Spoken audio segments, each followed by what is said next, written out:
The waitress who silenced a billionaire. The crystal chandeliers cast their golden glow across the marble floors of Le Bernardin, one of Manhattan's most exclusive restaurants.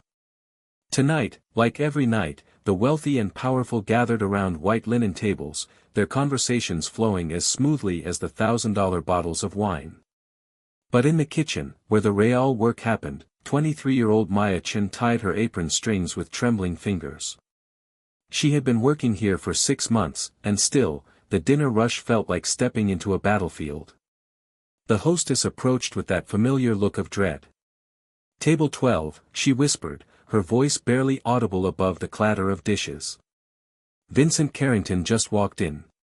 Maya's stomach dropped. Everyone in the service industry knew that name. Vincent Carrington, CEO of Carrington Industries, worth $3 billion and counting. But his wealth wasn't what made the staff nervous. It was his reputation. He had single-handedly gotten 5 waiters fired from other establishments, wrote scathing reviews that could destroy careers, and treated service workers like they were invisible. Or worse, like they were entertainment. Through the kitchen's swing doors, Maya caught her first glimpse of him. Tall, impeccably dressed in a charcoal suit that probably cost more than she made in a year. His silver hair was perfectly styled, his watch caught the light with each gesture. He moved through the restaurant like he owned it. Which, Maya realized with growing dread, he probably could afford to. Behind him trailed his usual entourage. 3 business associates in matching expensive suits, all laughing a little too loudly at his jokes. 2 assistants with phones permanently attached to their ears. And his date for the evening, a woman who looked like she'd stepped off a magazine cover, her diamond earrings catching the chandelier light as she smiled vacantly at everything he said. "You're up," the hostess said, and Maya felt her world tilt sideways. She checked her reflection in the polished steel of the industrial refrigerator. Her uniform was pressed, her hair pulled back neatly, her name tag straight. She looked professional. She looked ready. But inside, her heart hammered against her ribs like a caged bird. Maya had heard the stories. Last month, Carrington had reduced a waiter at the plaza to tears by loudly questioning his intelligence when the young man mixed up 2 wine orders. The week before that, he'd complained to management about a server's accent being unprofessional until the woman was moved to kitchen duty. The stories always ended the same way, with good people losing their jobs and Carrington walking away without a second thought. But Maya needed this job. More than that, she needed the tips. Good tables at Le Bernardin could mean the difference between making rent and spending another night figuring out which bills could wait another week. She straightened her shoulders, grabbed her order pad, and pushed through the doors into the dining room. The atmosphere at table 12 was already charged with an energy that made Maya's skin prickle. Carrington was holding court, his voice carrying across the restaurant as he regaled his companions with some story about a business acquisition. When Maya approached, the conversation didn't pause. It was as if she didn't exist. She waited. Professional smile in place, order pad ready, while Carrington finished his anecdote about crushing a competitor. His guests laughed on cue, their eyes occasionally flicking to Maya with a mixture of pity and amusement. She was part of the entertainment now, the invisible help who would stand there until the important people were ready to acknowledge her existence. 2 minutes passed. Then 3. Maya's feet began to ache in her practical black shoes, but she maintained her composure. This was the game. This was how power worked in places like this. The wealthy made you wait because they could. Because your time belonged to them the moment you put on the uniform. Finally, without looking up from his menu, Carrington snapped his fingers. Not even words. Just a sharp snap that cut through the elegant atmosphere like a whip crack. Maya felt every eye in the nearby tables turn toward them. The dinner theater was about to begin, and she was tonight's unwilling star.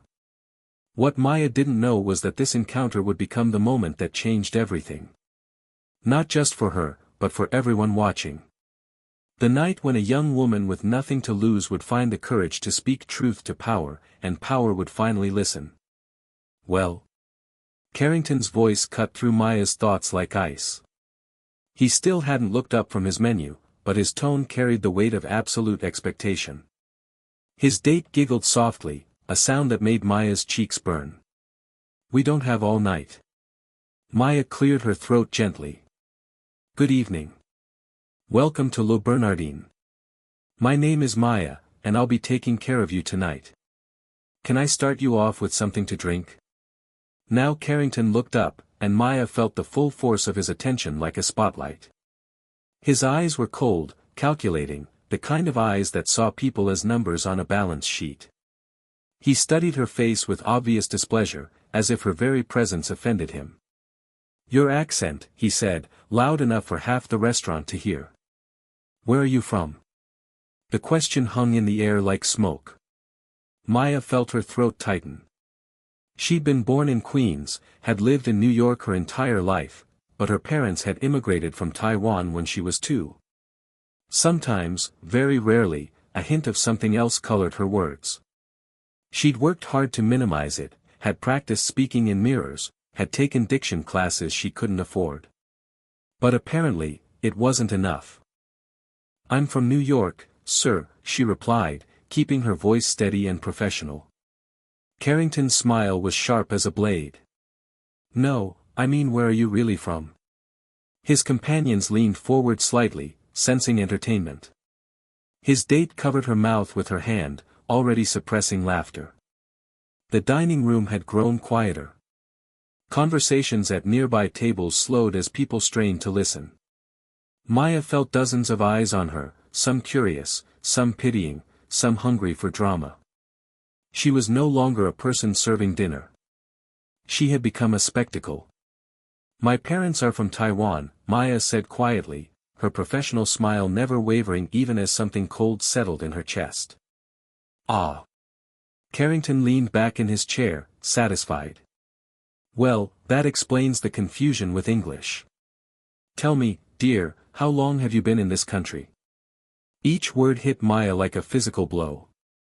Around the table, his guests exchanged glances. Some looked uncomfortable, but none spoke up.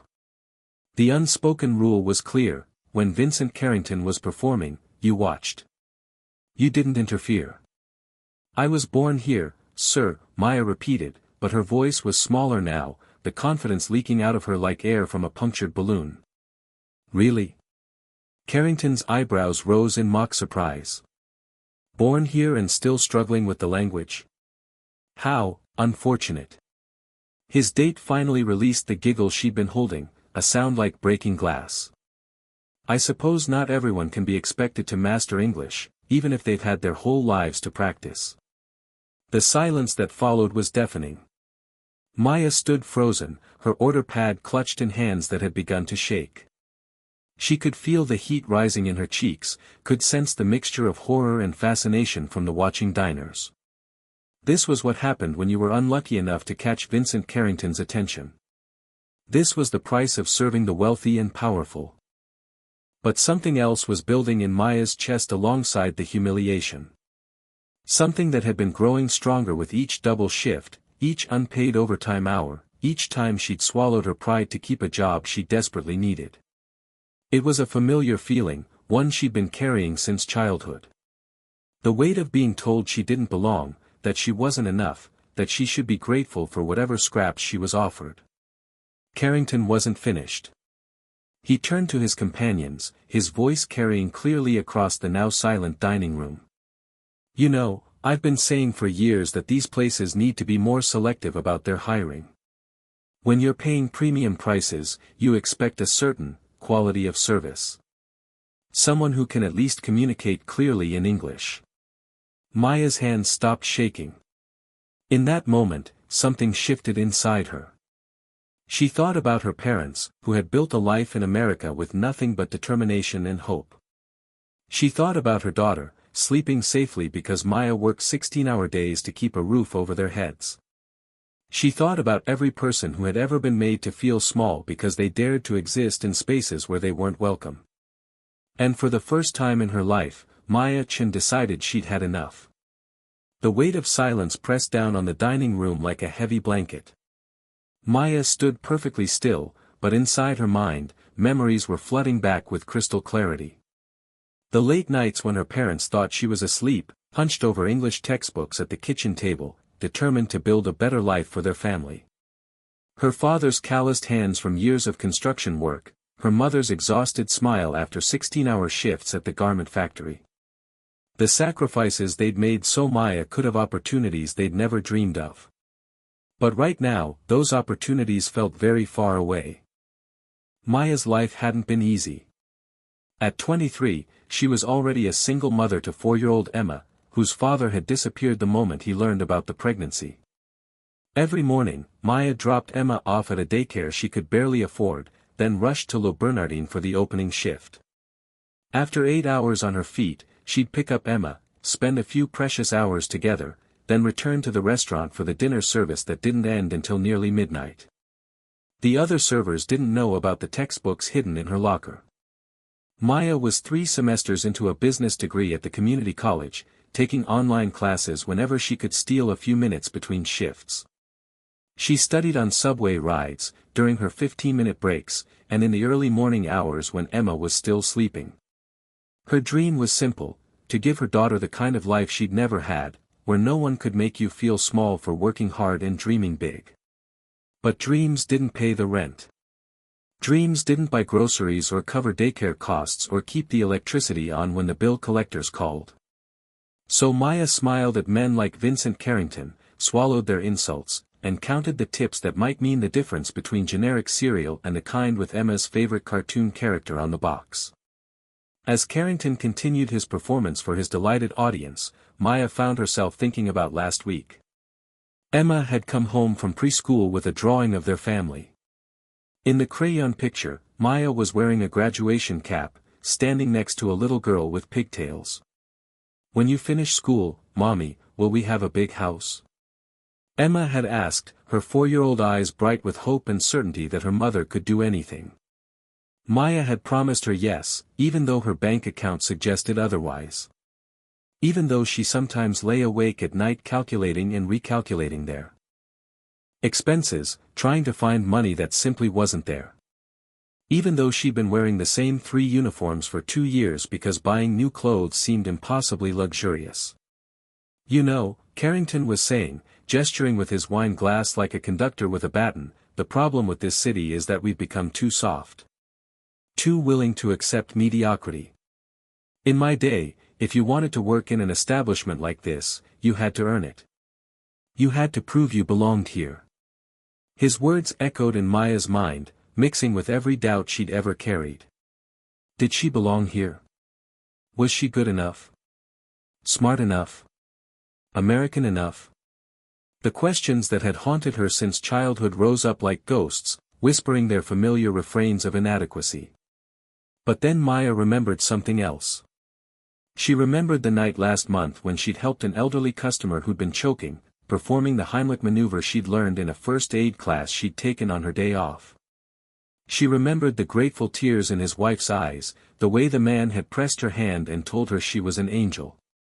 She remembered the regular customers who asked for her specifically, who knew she'd remember their preferences and make sure their special occasions were perfect.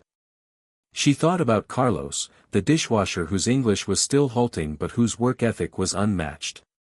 About Maria, the hostess who sent half her paycheck to her family in El Salvador every month. About James, the busboy who was saving every penny for medical school. They were all here, all working with dignity and purpose, all trying to build something better. And they were all watching now, their faces a mixture of sympathy and helpless anger as one of their own was humiliated for sport. Carrington raised his glass in a mock toast. "Here's to maintaining standards," he announced, loud enough for the entire restaurant to hear. "Here's to knowing your place in the world." That's when Maya realized that she did know her place in the world.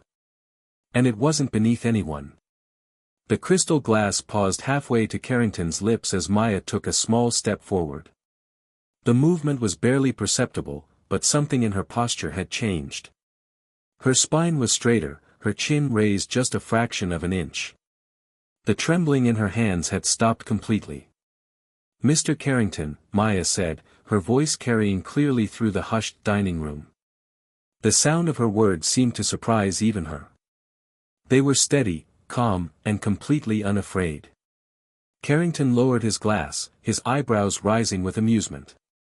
"Oh, she speaks up now. How delightful. What wisdom would you like to share with us, dear?" Maya looked directly into his cold eyes, and for the first time since she'd approached the table, she truly saw him. Beneath the expensive suit and practiced arrogance, she saw something unexpected. A flash of uncertainty, quickly masked but unmistakably there. Vincent Carrington, the man who wielded power like a weapon, was performing just as much as she was. The difference was that his performance was designed to make others feel small so he could feel large. "I was wondering," Maya said, her voice growing stronger with each word, "if you've ever actually built anything in your life, or if you've only ever inherited and destroyed." The silence that followed was so complete that Maya could hear the soft jazz playing in the background, a sound that had been completely drowned out by conversation just moments before. Every person in the restaurant seemed to be holding their breath. Servers stopped mid-step, their trays balanced perfectly as they turned to witness what was unfolding. Carrington's face went through a remarkable transformation. The amused condescension flickered, then faded, replaced by something much sharper and more dangerous. His companions shifted uncomfortably in their seats, suddenly. Very interested in their menus. His date's smile vanished entirely. "Excuse me." The words came out as barely more than a whisper, but they carried the weight of barely contained fury. Maya could feel her heart hammering, could sense the magnitude of what she'd just done. She had crossed a line that people like her weren't supposed to cross. She had spoken truth to power in a room full of witnesses, and there would be consequences. She would probably lose her job. She might never work in a restaurant like this again. But for the first time in months, she felt truly alive. "I asked if you've ever built anything," Maya repeated, and now her voice carried something that made several diners lean forward in their chairs. It was the voice of someone who had finally found her courage and wasn't planning to let it go. "Because from where I'm standing, it looks like you inherited a company your grandfather built, and you've spent your whole life tearing down anyone who reminds you of where you really came from." The transformation in the restaurant was immediate and electric. Maya felt it ripple outward like waves from a stone dropped in still water.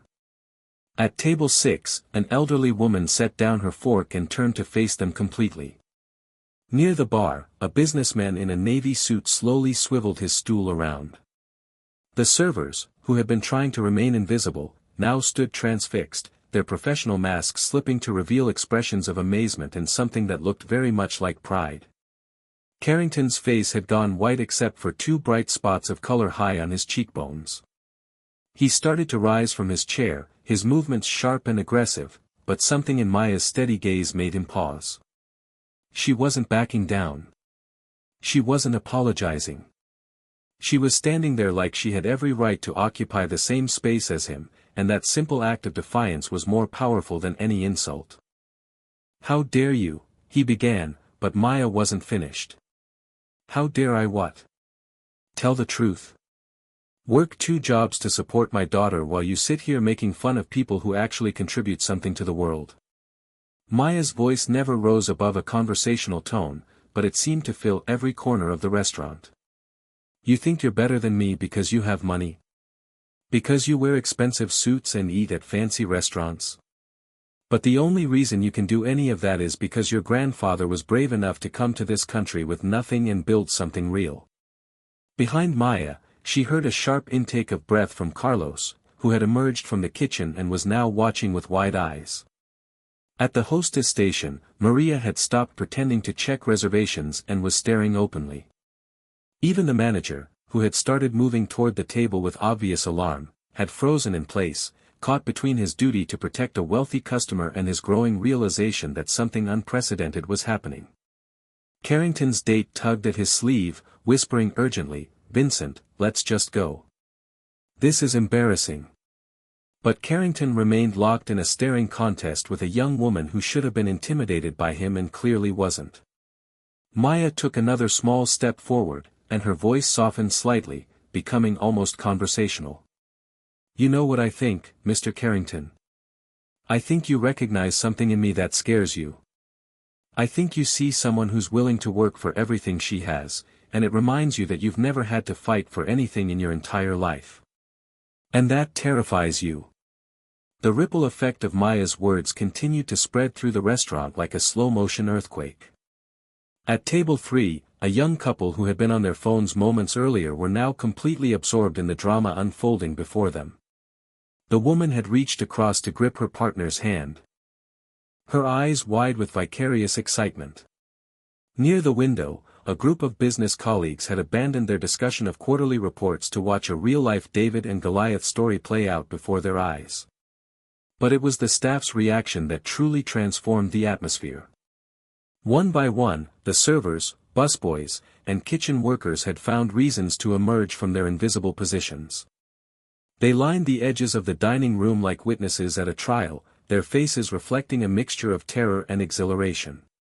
For years, they had watched wealthy customers treat them as less than human. They had swallowed insults, endured condescension, and smiled through humiliation because their livelihoods depended on it. Now one of their own was fighting back, and they could hardly believe what they were seeing. James, the busboy saving for medical school, stood near the kitchen doors with a water pitcher clutched forgotten in his hands. His usual nervous energy had been replaced by an almost reverent stillness as he watched Maya face down the kind of man who usually dismissed him without a glance. At the bar, Sandra, a server who had been working at high-end restaurants for 15 years, felt tears prick her eyes as she remembered every moment she'd been made to feel worthless by customers who saw her as nothing more than a servant. Even the other diners seemed to sense that they were witnessing something significant. The initial shock had given way to a kind of collective holding of breath, as if the entire restaurant understood that this moment would be talked about for years to come. Some looked uncomfortable, shifting in their seats as they were forced to confront their own treatment of service workers. Others leaned forward eagerly, swept up in the drama of seeing absolute power challenged by someone with absolutely nothing to lose. Carrington himself seemed to be undergoing his own transformation. The easy confidence that had carried him through countless similar encounters was cracking like ice in spring. His companions had grown increasingly uncomfortable, exchanging glances that suggested they were calculating the social cost of being associated with this public spectacle. His date had released his arm and was studying her manicure with sudden intense interest. But something else was happening to Carrington, something that hadn't occurred in decades. For the first time in longer than he could remember, someone was seeing through his carefully constructed facade. Maya's words had stripped away the protective layers of wealth and status and gotten to something vulnerable underneath. And the vulnerability made him dangerous. "You have no idea who you're talking to," Carrington said, his voice low and deadly. "I could have you fired with a phone call. I could make sure you never work in this city again. I could destroy your pathetic little life without even thinking about it." The threat hung in the air like poison, and for a moment, the old Maya surfaced. The one who was scared, who needed this job, who had a 4-year-old daughter depending on her. But then she thought about Emma's drawing, about the hope in her daughter's eyes, about the future she was trying to build. And she realized that some things were worth more than security. "You could," Maya agreed calmly. "But that would just prove my point, wouldn't it?" Carrington's carefully constructed mask finally shattered completely. The urbane businessman vanished, replaced by something raw and ugly and completely without pretense. When he spoke again, his voice shook with a rage that seemed to surprise even him. "My grandfather was nothing." The words exploded out of him like a confession he'd been holding back for decades. He was a nobody who got lucky. He came here with dirt under his fingernails and broken English, just like, he stopped abruptly, but the damage was done. The truth he'd been running from his entire life hung in the air between them. Maya felt a strange calmness settle over her. She had been right. Beneath all the arrogance and cruelty, Vincent Carrington was just a frightened man trying to distance himself from his own humble beginnings. Everything clicked into place. The obsessive attention to status, the need to humiliate service workers, the desperate performance of superiority. He wasn't punching down at people like her because he thought he was better. He was doing it because he knew, deep in his bones, that he wasn't. Just like me, Maya finished softly. The words seemed to hit Carrington like a physical blow. He staggered slightly, gripping the edge of the table for support.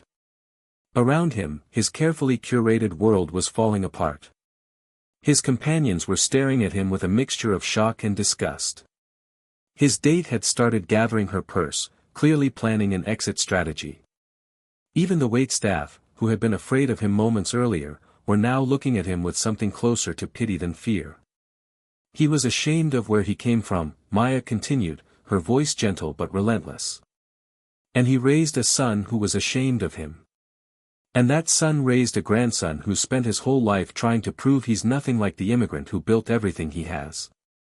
That's why you hate people like me, Mr. Carrington. Not because we're beneath you, but because we remind you of who you really are.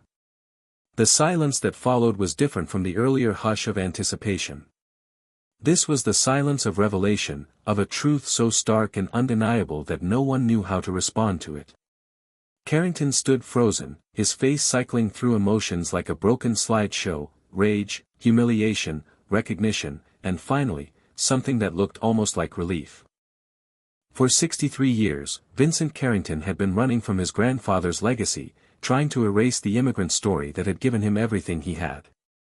He had built walls of wealth and status and cruelty, all designed to protect him from the uncomfortable truth that he was exactly what Maya had said, the privileged descendant of someone who had once stood where she was standing, working impossible hours for little pay, dreaming of something better for the next generation. And now a young waitress with dirt under her own fingernails had stripped away all his defenses and forced him to confront what he'd spent a lifetime trying to forget. When Carrington finally spoke, his voice was barely above a whisper, and the fight had gone out of it entirely. My grandfather used to tell me stories about the restaurant where he worked when he first came to America. He started as a dishwasher. The admission seemed to cost him something essential. He was so proud of that job. So grateful for it. I never understood why. Maya looked at this broken man, one of the most powerful people in the city reduced to his most human elements, and felt something unexpected. Not triumph, though she had certainly won this battle. Not satisfaction, though justice had been served. What she felt was sadness. Sadness for a man who had spent his entire life at war with his own history, who had chosen to become everything his grandfather had worked to escape, entitled, cruel, and ultimately empty. Because it was the beginning of everything, Maya said quietly. It was the first step toward building the life he wanted for his family. Every job has dignity when it's moving you toward something better. Carrington's companions had begun to quietly gather their things, their expressions making.